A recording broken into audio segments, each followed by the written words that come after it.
Welcome back to the High Court Report. Today, we dive into a billion-dollar broadband battle, Cox Communications versus Sony Music Entertainment, a case that could reshape how we think about internet service providers and copyright liability. If you're keeping score, this is the first copyright case the Supreme Court will hear this term. The court scheduled oral arguments for December 1st, the first business day after Thanksgiving. This case intrigues me for a couple reasons. One, because this case sits right at the intersection of two things Americans care deeply about: protecting artists' creative work and keeping universal internet access affordable and available. Exactly. And another intriguing point is that the Fourth Circuit essentially told Cox Communications, terminate customers accused of copyright infringement or face billion-dollar liability. You heard it right, a $1 billion jury verdict here. $1 billion. To put that in perspective, that's more than 1,400 times the actual losses Sony proved at trial, which were only $692,000. And here's a third area of interest. It's not often that industry titans face off at the Supreme Court like this. Here we have Sony with a market cap of around $175 billion facing off against Cox Communications, which is part of the $21 billion Cox Enterprises conglomerate. Those are massive companies with enormous stakes in this outcome. Sony represents the global entertainment industry's fight to protect intellectual property, while Cox represents the infrastructure that keeps America connected to the internet. This case generated massive interest. We're talking about a whopping 31 amicus briefs filed on the merits, from tech giants like Google and Corp to the ACLU, the Motion Picture Association, industry groups, legal scholars, and even former members of Congress. 31. Most Supreme Court cases might get a handful of amicus briefs. When you see that level of participation, you know this case touches fundamental questions about how the internet operates. So let's break down what's really at stake. If the Supreme Court upholds this decision, it could fundamentally change how internet service providers operate. But if they reverse it, copyright holders worry that online piracy will explode. The central tension here is whether providing internet service to someone you know will probably infringe copyright makes you liable as an accomplice to that infringement. And this matters for every single American who uses the internet, because this case determines when your ISP might cut off your connection based on accusations, not proof, of copyright infringement. Let me read the two questions the Supreme Court granted certiorari to resolve. First, did the Fourth Circuit err in holding that a service provider can be held liable for materially contributing to copyright infringement merely because it knew that people were using certain accounts to infringe and did not terminate access, without proof that the service provider affirmatively fostered infringement or otherwise intended to promote it? And second, did the Fourth Circuit err in holding that mere knowledge of another's direct infringement suffices to find willfulness under 17 U.S.C. Section 504C? Now, the key statutory text comes from the Copyright Act. The willfulness provision in Section 504C2 says that statutory damages can increase to $150,000 per work if the infringement was committed willfully. But here's what's fascinating. There's no single statutory definition of contributory infringement. Courts created this doctrine using judge-made law, drawing from Supreme Court cases like Sony versus Universal Studios from 1984 and MGM versus Grokster from 2005. Right. And Sony established that you can't hold someone liable for contributory infringement just because they sell a device capable of both legal and illegal uses, like a Betamax recorder that can record both copyrighted movies and family home videos. But Grokster added that if you actively encourage people to use your technology for infringement, like Grokster did by promoting its file-sharing software, specifically for downloading copyrighted music, then you can face liability even if the technology contains legal uses. So here's the story of how we got to the Supreme Court. Cox Communications operates as an internet service provider.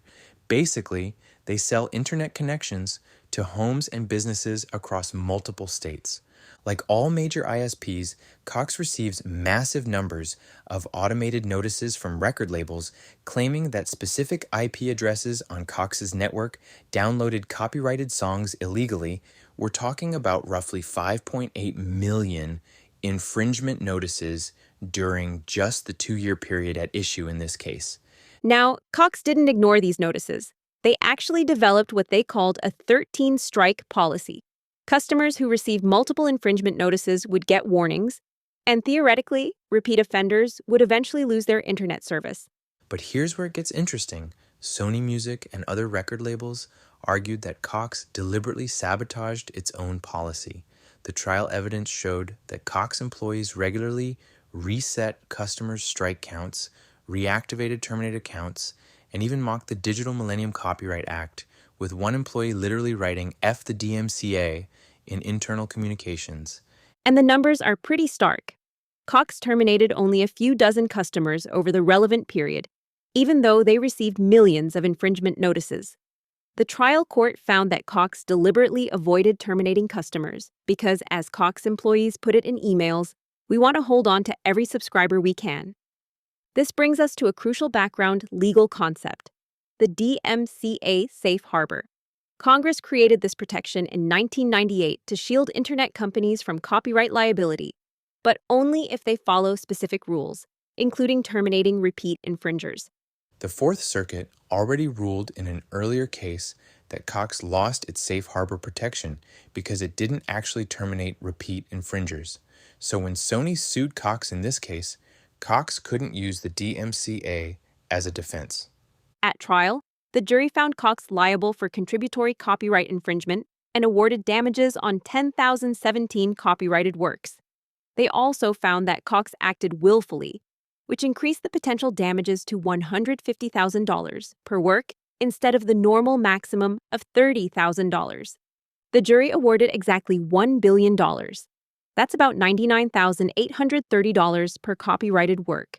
Remember, Sony proved actual losses of only about $692,000 total.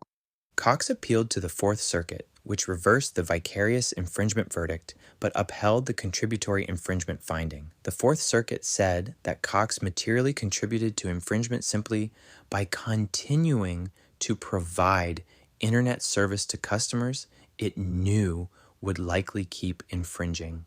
The Supreme Court granted certiorari to resolve this question, which split the circuits and created uncertainty for internet service providers nationwide.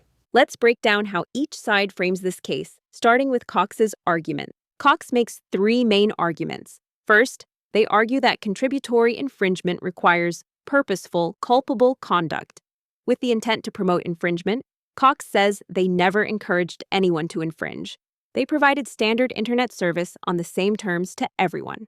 Cox points out that they didn't provide file sharing software, didn't host copyrighted content, and didn't give customers instructions on how to infringe their terms of service actually prohibited infringement, and they invested in anti-infringement programs that reduced infringement by 98% among participating customers. Cox's second major argument draws on the Supreme Court's Sony and Grokster decisions. They argue that internet service is a paradigmatic multi-use technology with massive legitimate uses, everything from work to education to entertainment to communications. Under Sony, you can't impose liability on someone who provides general-purpose technology just because some people misuse it, and Cox argues that Grokster only allows liability when someone actively induces or encourages infringement. Cox's third argument is about practical consequences. They warn that the Fourth Circuit's rule would make ISPs liable for literally everything bad that happens on the internet: bullying, harassment, libel, racketeering, unlawful gun sales. Anyone could send an accusation to an ISP and create potential liability if the ISP doesn't immediately terminate service. Now let's look at Sony Music's counter-arguments. Sony argues that Cox's reading of the law would essentially eliminate secondary liability for copyright infringement in most online contexts. Sony emphasizes that contributory infringement entails two established pathways: inducement, which requires active encouragement, and material contribution, which applies when someone knowingly continues supplying tools to specific infringers. Sony quotes a 1982 Supreme Court case in Wood Labs, which held that defendants face liability if they continue to supply their product to one whom they know is engaging in infringement.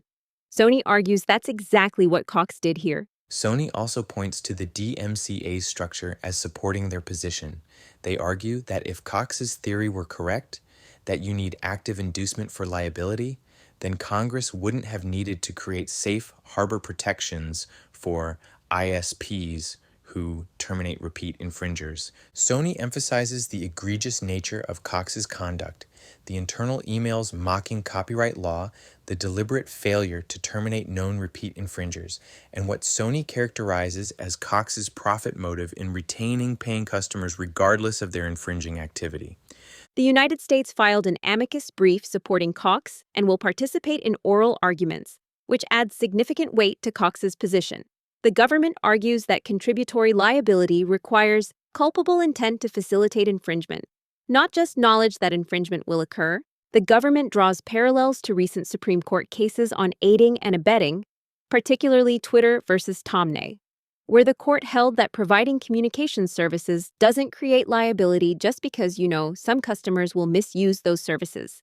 The government warns that affirming the Fourth Circuit's decision would threaten universal internet access because ISPs would face pressure to terminate service to avoid liability, potentially cutting off innocent family members, employees, or students who share internet connections. Looking ahead to oral arguments, I'll be watching for several key tensions. For one, how do the justices react to the technology analogy debate? Do they see internet service as more like selling hammers in a hardware store or more like providing ongoing specialized services? That hammer analogy actually comes from the government's brief, where they argue that holding Cox liable would be like making a hardware store owner responsible when someone uses a purchased hammer to commit a crime. The analogy highlights whether internet service is just a general purpose tool sold to the public, or whether Cox's ongoing relationship with known repeat infringers changes the legal calculus. It's a perfect example of how the justices will try to make sense of digital age liability using familiar physical world comparisons. I'll be interested in questions about the line between active inducement and passive provision of tools. Justice Kavanaugh, for instance, might ask whether there's a meaningful difference between Grokster's active promotion of infringement and Cox's deliberate refusal to stop known infringers. The practical consequences could generate fascinating exchanges. If Justice Barrett asks about implementation, we might hear competing visions of how ISPs would actually operate under each rule. And given the court's recent interest in administrative workability, I suspect we'll hear questions about whether Cox's proposed rule or Sony's proposed rule creates more litigation and uncertainty. The federalism angle might emerge too. Most federal appellate courts rejected the approach the Fourth Circuit took here. So the justices might explore whether this represents a genuine circuit split or just an outlier decision. And we'll have three parties arguing: Cox, Sony, and the United States government supporting Cox. Their participation suggests this case holds implications well beyond just copyright law. This case matters because it affects the basic infrastructure of how Americans access information and communicate online. If ISPs face massive liability for their customers' actions, it could fundamentally change internet access and affordability. But it also matters for creators and artists who depend on copyright protection to make a living. If internet companies can facilitate infringement without consequences, it undermines the economic foundation of creative industries.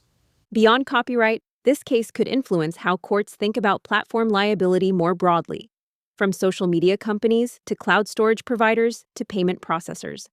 We'll host oral arguments, so make sure you subscribe. This promises to be one of the most sneaky, interesting, and important cases of the term.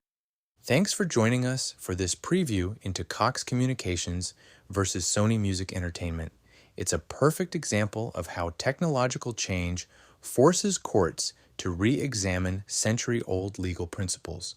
If you're a copyright lawyer, internet industry professional, or ISP executive, or anyone possibly affected by this case, we'd love to hear your thoughts on this case. We have an open invitation to join the podcast to discuss this case. In our next episode, we discuss an immigration law case called Urias Orellana versus Bondi. This case asks whether a federal court of appeals must defer to the Board of Immigration Appeals judgment that certain undisputed facts do not demonstrate mistreatment severe enough to constitute persecution to establish refugee status. We'll break it all down for you. Thanks for listening to the High Court Report. If you enjoyed the content, please follow, rate, and share the podcast. Also, we always welcome fan engagement. So, follow our LinkedIn page or shoot us an email if you have any questions or comments. Talk to you soon.